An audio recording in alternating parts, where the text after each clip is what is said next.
तो पिछले चैप्टर में हम पढ़ रहे थे अधिकारों के बारे में, अधिकारों के प्रकार के बारे में, और हमने मौलिक अधिकारों तक हम पहुंच गए थे। मौलिक अधिकारों की शुरुआत भी बता दी थी हमने कि मौलिक अधिकार किन्हें कहते हैं। पिछले उसमें पढ़ा था हमने, अधिकारों के प्रकार पढ़े थे, और कानूनी अधिकारों में मौलिक अधिकार भी थे।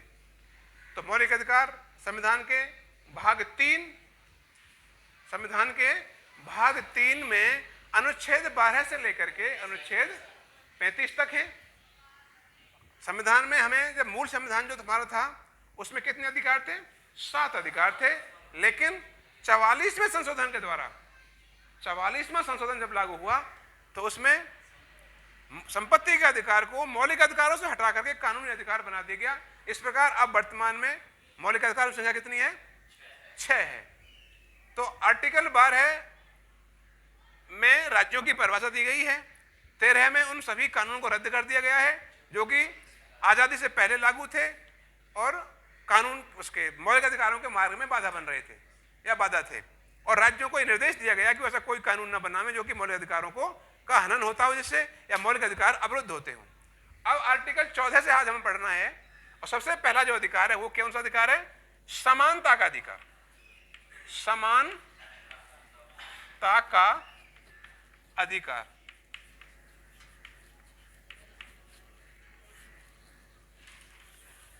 अनुच्छेद 14 से 18 कितने होंगे? अनुच्छेद कितने होंगे? 14, 15, 16, 17, 18, 5। यानी समानता के अधिकार के द्वारा, संविधान के द्वारा हमें 5 प्रकार की समानता प्रदान की गई है। ठीक है, 5 प्रकार की समानता। नंबर 1, कानून के समक्ष समानता। कानून के समक्ष कहते हैं सामने को, कानून के समक्ष समानता। अनुच्छेद 14, अनुच्छेद 14। इसका मतलब है कि संविधान के द्वारा हमें कानून के सामने या कानून के समक्ष समान माना गया है। मतलब कि देश में रहने वाले प्रत्येक नागरिक को, चाहे वो किसी भी धर्म का है, किसी भी जाति का है, या कोई भी लिंग है, यानी कि लड़का है या लड़की है, या महिला है या पुरुष है, या फिर कोई भी भाषा बोलता है, कोई भी पहनावा पहनता है, या किसी भी क्षेत्र में रहता है, वो कानून की नजर में सब बराबर है। चाहे वो अमीर है या फिर गरीब है, प्रत्येक को कोई विशेष अधिकार प्राप्त नहीं है, सभी को समान है। इसीलिए तो आपने देखा होगा कि ओम प्रकाश चौटाला जी कितने दिनों के बाद में जेल से छूट के आए। यदि पैसे वालों के लिए कानून ना होता, पैसे वालों और अमीर में कानून यदि भेदभाव करता, तो फिर ये जेल नहीं जाते, क्योंकि इनके पास पैसे की कोई कमी नहीं है, रुतबे में कोई कमी नहीं है, सीएम रह चुके हैं कई बार। ऐसे ही लालू प्रसाद यादव जेल न जाते। यानी बड़े बड़े दिग्गज हैं, सहारा के प्रमुख सुब्रतो रॉय जेल न जाते, सहारा इंडिया के। यानी कि इतने इतने धुरंधर लोग जो हैं वो जेल में जा चुके हैं। क्यों जाते हैं वो? क्योंकि कानून सबके लिए समान है। यानी कि वो पैसे वाले का या किसी अन्य प्रकार का कोई भेदभाव नहीं करता। आपको 12वीं की जब पॉलिटिकल साइंस आप पढ़ोगे तो इसमें एक पार्ट आएगा, उसमें जब आजाद देश हमारा आजाद हुआ था उस वक्त 565 रियासतें थी। कितनी थी? 565 रियासतें। उनको रियासतों का विलय तो कर लिया था, उन्हें पढ़ भी लिया है। लेकिन जो राजा थे ना, जो राजसी परिवार थे, उनके अधिकार वहीं रखे गए थे। उन राजाओं के वही अधिकार प्राप्त रखे गए थे उन्हें, जो कि उस वक्त प्राप्त थे। उन्हें ये कह के उन्हें ये भी विश्वास दिलाया गया था कि आपके जो अधिकार हैं उनमें कोई कमी नहीं करी जाएगी। लेकिन 1971 में जब 5वें आम चुनाव हुए तो इंदिरा गांधी ने इस बात की घोषणा की थी स्पष्ट तौर पर, एक राजाओं के जो विशेष अधिकार हैं उनको समाप्त किया जाएगा। क्यों समाप्त किया गया अधिकार? और कम किए भी गए। 71 में राजाओं के वो अधिकार समाप्त कर दिए गए। क्यों किए गए?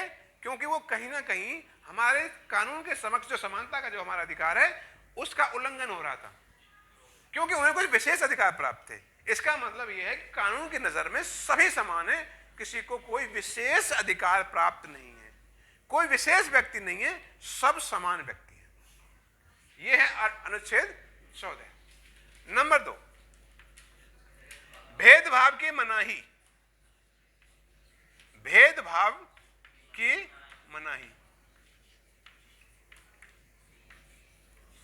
अनुच्छेद 15, अनुच्छेद 15 देश के नागरिकों के साथ में किसी भी प्रकार के भेदभाव को रोकता है। यानी कि जाति, धर्म, वंश, लिंग, क्षेत्र, वेशभूषा या भाषा के आधार पर किसी व्यक्ति के साथ में कोई भेदभाव नहीं किया जा सकता। यानी कि इसमें कि कोई भी सार्वजनिक स्थल हो, जैसे कि स्कूल है या फिर कोई लाइब्रेरी है या कि कुएं, यानी जो गांवों में कुएं होते हैं ना, वो सार्वजनिक होते हैं, सभी पानी भरते हैं उन पर। इसी प्रकार या कोई हॉस्पिटल है या कोई बस स्टैंड है, यानी कि जितनी भी सार्वजनिक जगह हैं, चाहे कोई सार्वजनिक भोजनालय है, उस पर किसी भी व्यक्ति को इस आधार पर नहीं रोका जा सकता कि आप फला जाति के हो, आप फला धर्म के हो या आप फला भाषा बोलते हो। इसका मतलब इस प्रकार के किसी भी प्रकार के भेदभाव को रोका गया है अनुच्छेद 15 के द्वारा। यदि ऐसा कोई भेदभाव व्यक्ति करता है तो कानून की नजर में यह एक दंडनीय अपराध है। इसका मतलब वो उस व्यक्ति के मौलिक अधिकारों का उल्लंघन कर रहा है। और मौलिक अधिकारों का जानते हो प्रोटेक्ट कौन करता है भारत में? उच्च न्यायालय, यानी कि हाई कोर्ट और सुप्रीम कोर्ट। हर एक राज्य के हाई कोर्ट और सुप्रीम कोर्ट मौलिक अधिकारों से संबंधित कोई भी हम वाद यदि यानी कोई केस यदि हम दाखिल करना चाहते हैं तो उसके लिए आप जिला लेवल के या तहसील लेवल के उनमें हम नहीं डाल सकते। इसके लिए सुनवाई के लिए हाई कोर्ट और सुप्रीम कोर्ट ही है। यानी कि मौलिक अधिकारों की रक्षा कौन करता है? हाई कोर्ट और सुप्रीम कोर्ट करते हैं। तो हम हाई कोर्ट या सुप्रीम कोर्ट की शरण लेकर के उस भेदभाव जो हमारे साथ हो रहा है उसके विरुद्ध हम अपील कर सकते हैं, एक रिट दायर कर सकते हैं, जिसके द्वारा यदि वो सिद्ध होता है, वो बात ऐसा किया गया है, तो उस व्यक्ति को सजा मिलेगी। नंबर 3, सरकारी नौकरियों में अवसर की समानता या सार्वजनिक नौकरियों में अवसरों की समानता।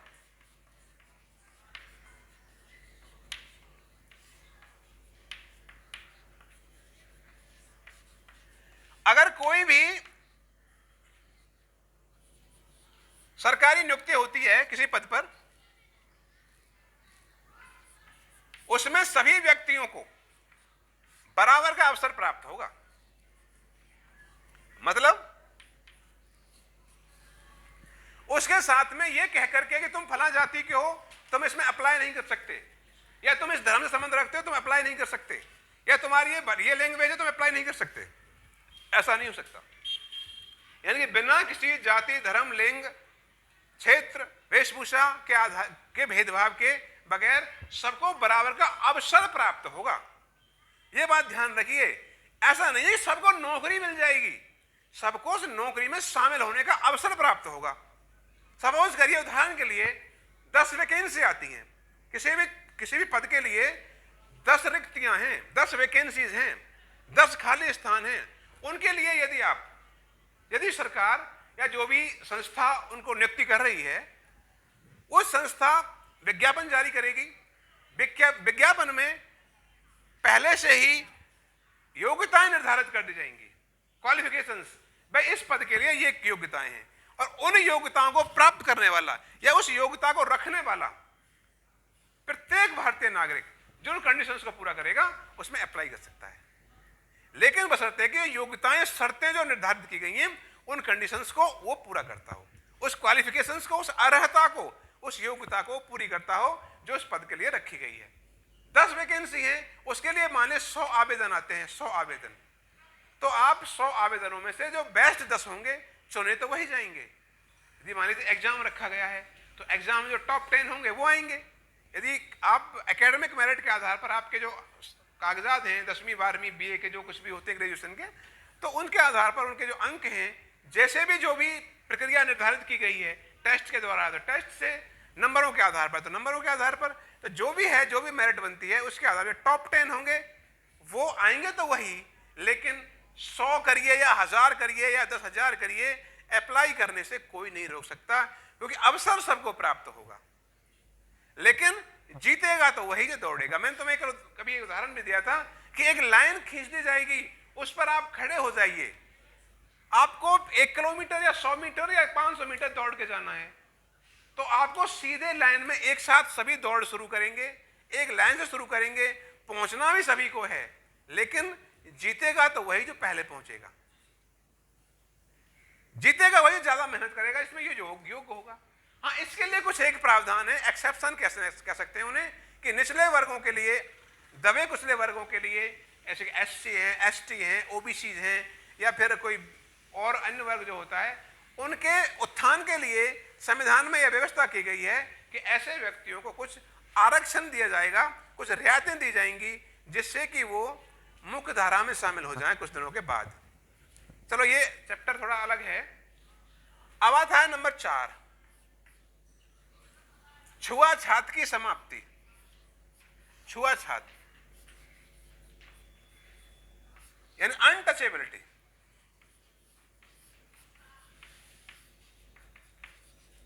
छुआछूत की समाप्ति, ये अनुच्छेद 17 है। देखो, हमारा समाज जातियों में, धर्मों में, कितनी वेशभूषाओं में, भाषाओं के आधार पर बटा हुआ है, लेकिन दिक्कत वहां आती है, ये तो हमारे देश की खूबसूरती भी है कि यहाँ पर विभिन्न धर्मों के लोग रहते हैं, विभिन्न जातियों के लोग रहते हैं, लेकिन दिक्कत कब आती है, जब धार्मिक कट्टरता आ जाती है या जातीय कट्टरता आ जाती है।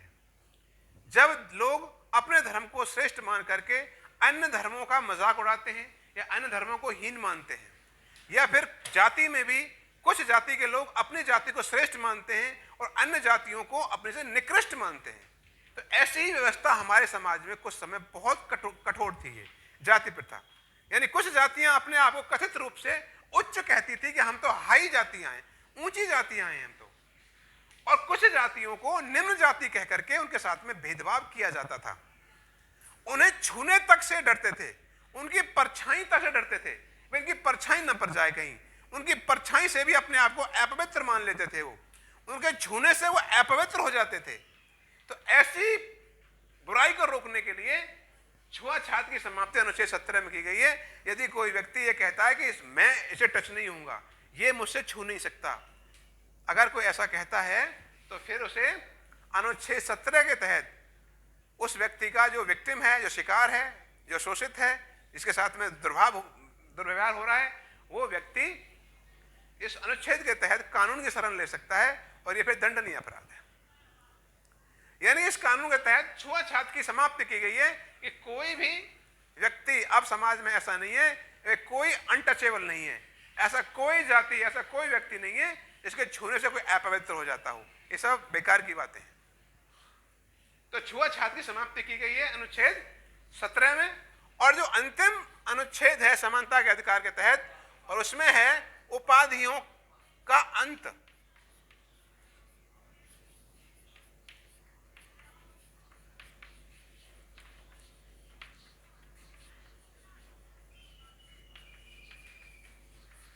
अनुच्छेद 18, उपाधि जानते हो? औपनिवेशिक भारत में या अंग्रेजी भारत में, जो अंग्रेजों का शासन था, तो अपने जो उनके खास कुछ लोग होते थे, उन्हें खुश करने के लिए वो कुछ पदवियां या उपाधियां प्रदान करते थे, जैसे कि सर या नाइटहुड। तो ऐसी जो भी ये पदवियां हैं, भारतीय संविधान के द्वारा इन पदवियों को समाप्त कर दिया गया है। यानी कोई सरकार जो है वो इस प्रकार की कोई पदवी प्रदान नहीं करेगी। हाँ, इसके अलावा सरकार कुछ एक लोगों का उत्साह प्रदान करने के लिए, कुछ लोगों को सम्मान देने के लिए, कुछ महान व्यक्तियों को, कुछ अच्छा काम करने वाले व्यक्तियों को कुछ अन्य प्रकार के मतलब एक सम्मान तो देगी, लेकिन उपाधि नहीं होंगी। जैसे कि आप सेना की बात करें तो सेना में परमवीर चक्र, अशोक चक्र, वीर चक्र। ऐसे हम नागरिकों में बात करें, सिविल में बात करें तो पद्म भूषण, पद्म विभूषण, पद्म भूषण और पद्म श्री, ठीक है। ऐसे भारत रत्न, ये ऐसे कुछ ये पदवियां नहीं है, उपाधियां नहीं है, बल्कि सम्मान है। अब उपाधि सर, नाइटहुड वगैरह ऐसी उपाधियों को अब समाप्त कर दिया गया है अनुच्छेद 18 को। क्यों कर दिया गया? क्योंकि इन उपाधियों का कोई प्रोसीजर नहीं था कैसे प्राप्त की जाएंगी। तो ये समाज में कहीं ना कहीं भेदभाव उत्पन्न करती थी कि कुछ व्यक्तियों को तो बहुत ऊंचा और कुछ व्यक्तियों को नीचे सिद्ध करती थी। अब जो सम्मान है उस सम्मान को हम दिल से स्वीकार करते हैं। जैसे कि अभी कुछ दिन पहले सरकार ने डिसीजन लिया है कि जो खेल रत्न होता है, यानी कि सबसे बड़ा पुरस्कार है खेलों के क्षेत्र में, खेलों के क्षेत्र में सबसे बड़ा पुरस्कार है, उसे कहते हैं हम खेल रत्न। वो अब तक राजीव गांधी के नाम पे था, पूर्व प्रधानमंत्री रहे हमारे श्री राजीव गांधी जी, उनके नाम पे था राजीव गांधी खेल रत्न पुरस्कार। लेकिन अब उस नाम को बदल करके ध्यानचंद, जो कि हॉकी के बहुत बड़े खिलाड़ी रहे हैं हमारे देश के, उन्हें हॉकी का जादूगर कहते थे, मैजिशियन ऑफ हॉकी, ध्यानचंद, उनके नाम पर इस सम्मान का नाम रखा गया है मेजर ध्यानचंद खेल रत्न पुरस्कार। यदि कोई पूरे साल के दौरान कोई खिलाड़ी बहुत अच्छा प्रदर्शन करता है पिछले कुछ समय से, तो ऐसे व्यक्ति को सम्मान प्रदर्शित करने के लिए या फिर लोगों के सामने एक आदर्श के रूप में से पेश करने के लिए, ताकि कुछ लोग जो हैं, युवा जो हैं, उनसे प्रेरणा लें, भाई हमारा खेल रत्न था, क्यों है खेल रत्न, ये इसने ये काम किया, इसने वहां गोल्ड जीता, वहां सिल्वर जीता, वहां पर बहुत अच्छा परफॉर्मेंस दिया। तो ऐसे व्यक्तियों के लिए खेल रत्न का पुरस्कार दिया जाता है। ऐसे अर्जुन पुरस्कार दिए जाते हैं। ऐसे ही अन्य क्षेत्रों में, कला के क्षेत्र में, साहित्य के क्षेत्र में और शिक्षा के क्षेत्र में या फिर अन्य किसी क्षेत्र में काम करने के लिए भारत रत्न दिया जाता है, जिसे हम भारत सरकार देती है, भारत रत्न। ऐसे ही पद्म विभूषण, पद्म भूषण ये तो दिए जाते हैं, लेकिन उपाधि अब कोई नहीं दी जाती। ठीक है, तो ये था आज का हमारा मौलिक अधिकारों में पहला अधिकार, समानता का अधिकार। कल जब हम करेंगे तो हमारा नेक्स्ट जो होगा वो होगा स्वतंत्रता का अधिकार, अनुच्छेद 19 से 22।